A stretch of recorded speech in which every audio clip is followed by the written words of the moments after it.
बिस्मिल्लाहिर्रहमानिर्रहीम। अस्सलाम वालेकुम। फ़ुज़ूल प्रेशर। मैं मोबाइल फ़ोन की एक छोटी सी मिसाल आप लोगों के सामने रखना चाहता हूँ। वजह यह है कि ये हमें बड़ी आसानी के साथ समझ आ जाती है कि मोबाइल फ़ोन हर वक्त हमारे पास मौजूद होता है। बाज़ दफ़ा ऐसे होता है कि हम मोबाइल फ़ोन के ऊपर कोई ऐप ओपन कर लेते हैं, मुख्तलिफ़ जो ऐप्स हैं हम उनके ऊपर जब काम करते हैं और फिर हम उनको क्लोज़ करना भूल जाते हैं। मेरे साथ तो ये बहुत दफ़ा हुआ है, यकीनन आप लोगों के साथ भी ऐसा हुआ होगा। तो फिर होता ये है कि जब हम बहुत सारी ऐप्स ओपन कर लेते हैं और उनको क्लोज़ नहीं करते तो वो मोबाइल फ़ोन के ऊपर प्रेशर डलना शुरू हो जाता है और हमें उस वक्त पता चलता है जब उसकी बैटरी जो है वो डाउन होना शुरू हो जाती है। यानी कि अभी वो 90 पे थी, थोड़ी देर के बाद हम जब चेक करेंगे तो वो कुछ 35-40 पे आ जाती है। हम परेशान हो जाते हैं। तो ऐसे ही मेरे साथ भी हुआ। तो मैंने फौरी तौर पे अपने एक दोस्त को अपना मोबाइल फ़ोन चेक करवाया तो उन्होंने कहा जी कि सर आपने मोबाइल फ़ोन में जो बहुत सारी ऐप्स खुली हुई हैं, ओपन की हुई हैं, उनको क्लोज़ नहीं किया और वो फजूल प्रेशर जो था वो डेवलप होता रहा बैटरी के ऊपर और उसकी वजह से मोबाइल फ़ोन की बैटरी जो है वो टाइम से पहले ही एक तो वीक भी हो जाती है और दूसरा वो टाइमिंग उसकी कम हो जाती है। यानी कि आपको जल्दी ज़रूरत होती है कि उसको चार्जर फौरी तौर पे जो है वो चार्जर के साथ कनेक्ट करें और अपने मोबाइल फ़ोन को चार्ज करें। हमारी ज़िंदगी में अब ये ध्यान से ज़रा इस मिसाल को ज़हन में रख लें कि फजूल ऐप्स ने मोबाइल फ़ोन की बैटरी को डैमेज कर दिया, उसकी एनर्जी को वेस्ट कर दिया। बहुत सारी चीज़ें ऐसी होती हैं कि एक तो वो चीज़ें होती हैं कि मिसाल के तौर पे हमारी ज़िंदगी में जो परेशानियां हैं, 10 मिनट ज़रा मैं ये कहता हूँ कि मेरे कहने पे हमने खुद एहतसाबी करनी है। आज ही सिर्फ ओनली 10 मिनट्स, हो सकता है कि ये 10 मिनट हमारी आने वाली जो सालों के ऊपर मुहित जो लाइफ है उसको चेंज करके रख दें, उसको बदल के हमारी डायरेक्शन। बाज़ दफ़ा 2-4 मिनट की जो सोच खुद कलामी होती है, इंसान अपने आप के साथ जो महवे कलाम होता है अपने आप में जब डूबता है और वो फिर ज़िंदगी का धारा बदल जाता है, ज़िंदगी की तरजीहात बदल जाती हैं, ट्रैक्स बदल जाते हैं। हम अगर सोचें 10 मिनट के लिए कि हम जिन बातों की परेशानियां हमने अपने ऊपर लागू की हुई हैं, परेशान हैं हम हद से ज़्यादा, हम सोचों में गुम रहते हैं, कितनी जेन्युइन परेशानियां हैं। 10 मिनट ज़रा बैठ के सोचें, चाहे कागज़ पेंसिल कोल रख अपने पास रख लें और लिखना शुरू कर दें, चाहे ना लिखें अपने, क्योंकि ये बात दिल से होती है और वो दिल के ऊपर डायरेक्ट जा रही होती है। यकीन कर लें 10 मिनटों के बाद हम इस नतीजे के ऊपर पहुँचेंगे कि कोई 90%, मैं पूरे ये रिसर्च के बाद आप लोगों के सामने बात रख रहा हूँ कि 90% हमारी परेशानियाँ ऐसी हैं कि जिनका हमारे मकासद के साथ, हमारी ज़िंदगी के साथ, हमारी ज़िंदगी की जो गोल्स हैं उनके साथ कोई तल्लक नहीं है। बिल्कुल मैं सही कह रहा हूँ, वो कि उनका हमारी ज़िंदगी के दायरे से कोई तल्लक नहीं है। आपका कोई रिश्तेदार क्या कर रहा है, उसका आपकी ज़िंदगी के साथ क्या तल्लक है। आपके जो दोस्त हैं या जो ऑफिस में जो आप लोगों के जो कलीग्स हैं, वो जो कर रहे हैं या उनके साथ जो वो अपनी ज़िंदगी में जिस तरह से भी अपनी ज़िंदगी को गुजार रहे हैं, उनके साथ हमें क्या लेना देना है। हम फजूल में जब दोस्तों में बैठते हैं, और घरों में तो आम तौर पे ये होता है कि डिस्कशंस जब शुरू हो जाती हैं, देहातों में बहुत ज़्यादा ये कल्चर है और शहरों में भी है, और फिर हम जो डिस्कस करना शुरू कर देते हैं, जिससे हमें सरकार दो आलम सल्लल्लाहु अलैहि वसल्लम ने सख्ती से मना किया है, वो ग़ीबत है।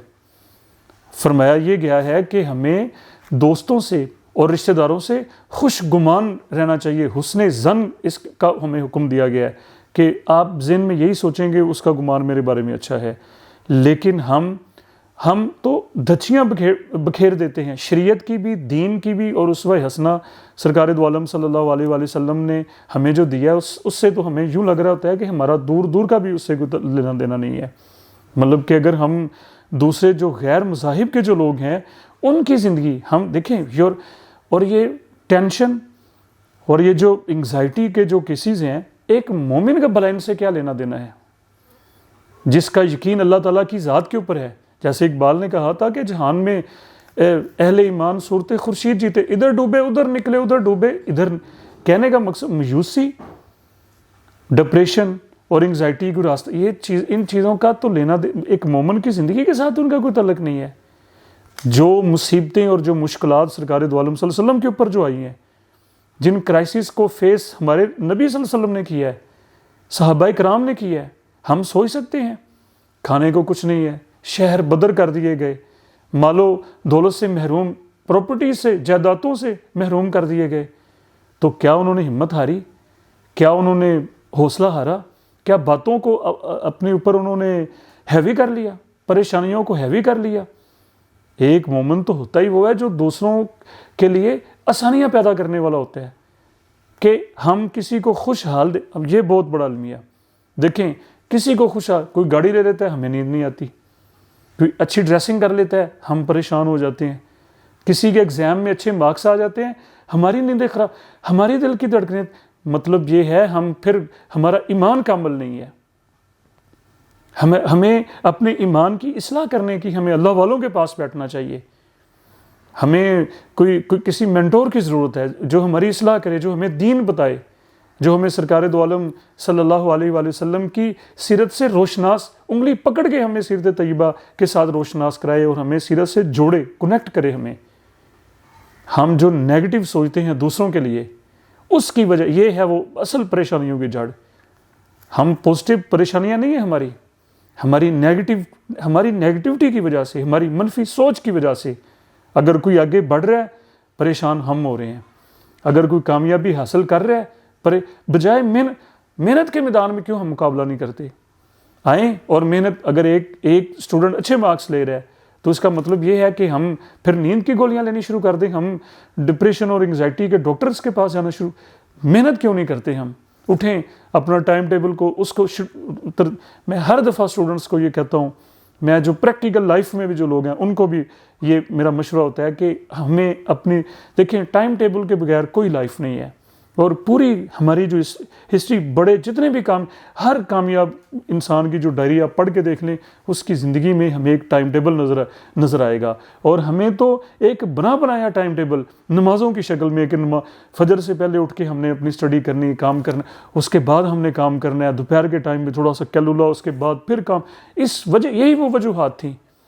جب ہم اپنے کام میں مشغول ہوں گے، جب ہم اپنی ترجیحات ہمارے سامنے ہوں گی، جب ہم محنت کر رہے ہوں گے، محنت کے میدان میں ہم لیڈ کر رہے ہوں گے، تو پھر ہم لیڈر اپنی فیملی میں بھی، اپنے دوستوں میں بھی ہم لیڈ کر رہے ہوں گے. اور پھر ہم کچھ سوچ سکتے ہیں کہ ہم اپنی نیشن کے لیے اب دیکھیں جو غزہ میں ہو رہا ہے، جس طرح سے اسرائیل، ہم مذمت کرتے ہیں جی، ہم ان کا بائیکاٹ اس طرح سے بات نہیں بننے والی جب تک ہماری ڈائریکشن، ہماری نوجوان کی ڈائریکشن ٹھیک نہیں ہے، سوچ ہماری ٹھیک نہیں ہے، ہماری سوچ کے اندر پازیٹیوٹی نہیں ہے. جتنے کمپٹیشنز ہیں مسلم امت اس وقت، جس طرح سے کہتے ہیں کہ وہ کرائسس کے اندر، وہ کمپٹیشنز کے اندر، وہ دشمنوں کے اندر گھری ہوئی ہے. اور ہماری نشت ثانی اس طرح سے ہوگی. ہم اب ایک دوسرے کو ہم برداشت نہیں کر رہے. ہمیں تو حکم یہ دیا گیا ہے کہ سرکار دو عالم صلی اللہ علیہ وآلہ وسلم کا اسوہ حسنہ یہ ہے کہ مومن وہ ہے، ایمان اس وقت مکمل ہوتا ہے کہ جو چیز ہم اپنے لیے پسند کر رہے ہیں وہ اپنے بھائی کے لیے بھی پسند کریں. جو مثبت سوچ ہم اپنے لیے ہم سوچ رہے ہیں، وہ دوسروں کے متعلق بھی ہماری سوچ، پھر ہم آگے بڑھیں گے، پھر ہم لیڈ کریں گے، ہم محنت کے میدان میں آگے بڑھیں. تو آخر میں ساری بات کو وائنڈ اپ اس ایک نقطے کے اوپر کرنا چاہتا ہوں کہ دیکھیں، سرکار دو عالم صلی اللہ علیہ وآلہ وسلم کا اسوہ حسنہ سب سے بہترین سلوشن ہے اور گائیڈ ہمارے لیے. وہ ایک روشن مثال ہے کامیابی کے لیے، ایک موٹر وے ہے کامیابی کا. وہ تو مثبت سوچیں، کسی کے متعلق، کسی دوست کے متعلق، کسی رشتہ دار کے متعلق اگر کوئی کامیاب ہوتا ہے اس کے اوپر دل سے خوشی کا اظہار کریں.